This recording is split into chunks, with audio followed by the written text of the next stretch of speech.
ko na si Angel. Kalmado na siya, pero sabi ko, pahinga muna siya. Hindi mo pa rin siya pinapaalis? Saan ko siya papapuntahin? I don't know. Anywhere, basta away from your family. Napatunayan na nating nagsinungaling siya. Pero umamin naman siya na nasunog yung nanay niya. Seriously? Naniniwala ka pa rin sa mga bagong kwento ng kapatid mo? Ewan ko. Hindi ko alam. Pero isa lang naman sigurado ko na hindi ko siya pwede itaboy. Lorraine, kapatid ko pa din siya. Yes, she lied. Pero wala namang nasaktan. It's not like gumawa siya ng krimen. Stop. Stop. Alam mo, if you're gonna keep on making excuses for your sister, I'm done. Ginawa ko na lahat ng kailangan kong gawin bilang kaibigan mo. At may hangganan ako. Sige na. Pagpatuloy mo yung pagpapakatanga kasama ng kapatid mo. Lorraine.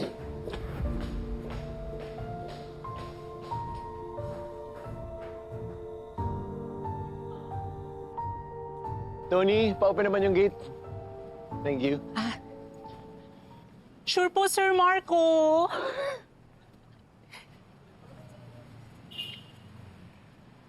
Lexi.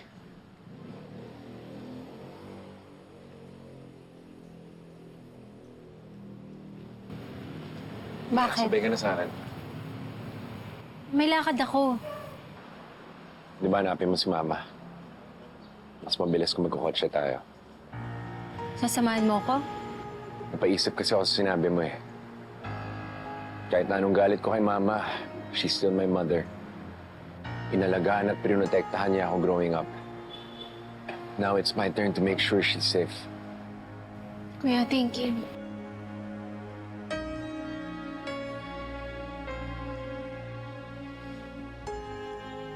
Pero kuya, paano kung may kinalaman nga si Ate Vanessa sa pagkawala ni Mama? Ano, kakampihan mo ba siya? I'm sure walang ginawa si Vanessa. Hindi niya kaya manakit ng tao. Pero just to be sure, sasamahan kitang alamin kung ano yung totoong nangyari kay Mama. Lalabas at lalabas din yung totoo.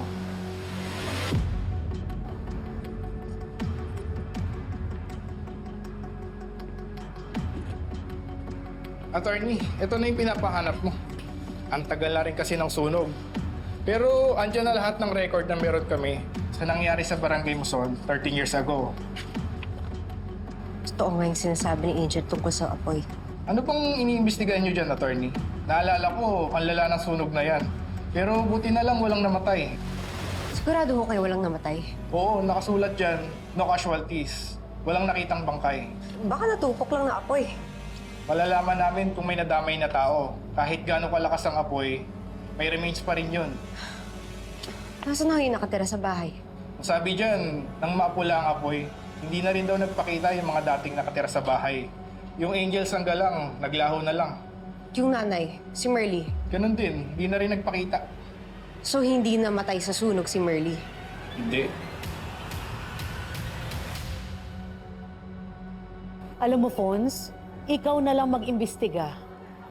Thank you. Ayoko na makisawsaw dyan. Baka mamaya ako na naman ang lumabas na masama kay Vanessa. Lorraine, anong gagawin ko dito kay Angel? Sorry!